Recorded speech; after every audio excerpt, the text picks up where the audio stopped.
Beni çek beni anla, kafa gitti dumanla.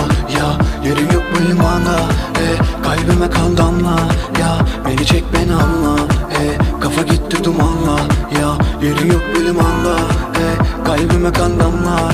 Ya ölüm gibisin, kabullenemem ama gerçek. Düştüğüm ilk günüm gibisin. Bizi hatırla, nedenini bul ve cevapla. Günüm gibisin, hatırlayamam ama yok sevmem. Aslında bugünüm gibisin. Hızla geçtin, anlayamadım ki sen kötü birisin.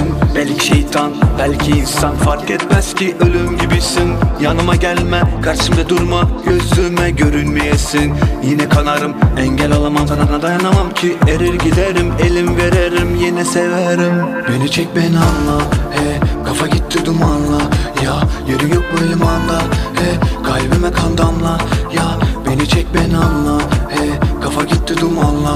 Ya yerin yok bu limanda, kalbime kan damla. Ya gece boyudur gece boyu, bütün düşünceler gece koyu. Ömrümü yediniz yeter doya, artık çabalar gitti boya.